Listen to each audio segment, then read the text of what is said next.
So you've probably heard a lot about hydrogen lately. It's being talked about as this miracle fuel of the future, right? The key to cleaning up everything from giant trucks to steel factories. But then you hear about green hydrogen, blue hydrogen, maybe even pink or turquoise, and it all leads to a pretty simple question, right? I mean, it's a colorless, invisible gas, so why are we talking about it like it's a pack of crayons? Well, the answer, and this is the key to the whole thing, is that these colors aren't about the gas itself. Nope. They're just nicknames for how the hydrogen is made. And as we're about to see, that makes all the difference in the world. Okay, so to figure out where this is all headed, we have to start with today, the here and now. And the reality is, right now, the vast majority of hydrogen is produced using fossil fuels. So let's meet the two dominant players on the scene, gray and blue. Today's cheapest and most common method by far is gray hydrogen. It's made by reacting natural gas with high-pressure steam. It works, but it also pumps out a ton of CO2. Then you have blue hydrogen. It uses the exact same process, but tries to clean up its mess by adding on carbon capture technology to trap that CO2. And then there's the one everyone's talking about, green hydrogen, the zero-emission ideal, made by splitting water with renewable power. It really boils down to a classic trade-off. What are you willing to pay to avoid pollution? So, blue hydrogen seems like the perfect solution for right now, doesn't it? On paper, the argument is pretty strong. We get to use all our existing natural gas infrastructure, but we just make it low carbon. It's pitched as the pragmatic, real-world solution. But the reality is a little bit murky. When you start digging into the research, like this 2023 study from Fraunhofer ISI, you find that the actual climate benefit might not be as great as advertised. The carbon capture process itself takes energy, you can have methane leaks all along the supply chain, and then you have to figure out how to store all that captured carbon forever. So that low carbon label, it comes with some pretty big asterisks. It's a step, maybe, but it's definitely not the silver bullet some were hoping for. And that brings us to what many see as the ultimate goal, green hydrogen. This is the version that gets clean advocates really, really excited. But there is one enormous hurdle standing in its way. You know, the process itself, called electrolysis, is beautifully simple. You just take water, run renewable electricity through it from, say, a wind turbine or a solar panel, and a device called an electrolyzer splits the water molecules into pure hydrogen and oxygen. That's it. No carbon in, no carbon out. A truly zero-emission fuel from start to finish. But here comes the cold, hard reality check. Right now, green hydrogen costs more than double what blue hydrogen costs, and over 3 times as much as traditional gray hydrogen. That price gap is the single biggest barrier holding it back.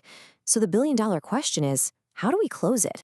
Well, the answer is that we have to attack the problem from all sides. We need better technology, making those electrolyzer machines cheaper and more efficient. We need to scale up and build massive production plants to get costs down.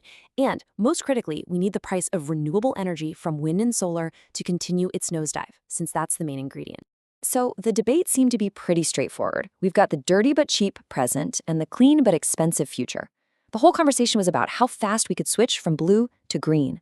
But then, geologists stumbled upon something completely unexpected, a total wildcard that could change the entire energy game.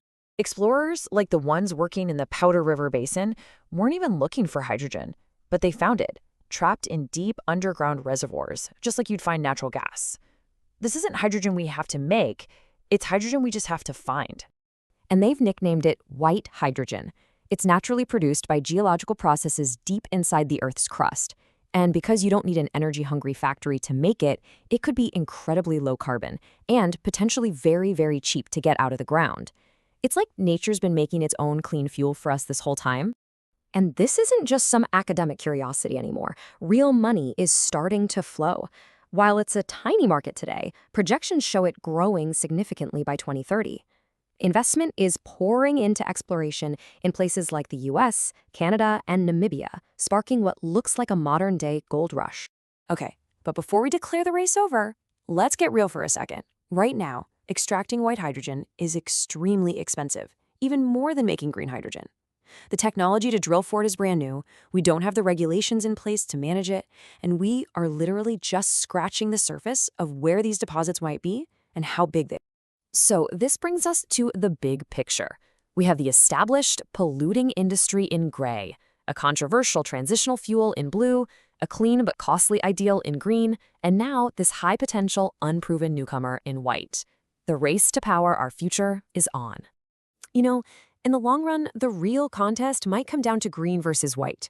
Green hydrogen's big advantage is that it's truly zero emission, and we can build a plant anywhere there's sun or wind. Its big drawback is that high cost. White hydrogen's huge promise is its potentially low cost, but it's held back because the tech is unproven and we actually have to find it first. It's a battle of manufacturing versus discovery. And believe it or not, the rainbow just keeps expanding. You have pink hydrogen, made with nuclear power, a constant, carbon-free source that brings its own debate. Turquoise is an interesting one. It splits methane, like gray and blue, but it creates solid carbon, basically charcoal instead of CO2 gas. Yellow is really just a specific name for green hydrogen, made only with solar. And finally, you have black and brown hydrogen, made from coal, which is the oldest and most polluting method of them all. So the future of hydrogen probably isn't about one single color winning out. More than likely, we're going to need a mix of them.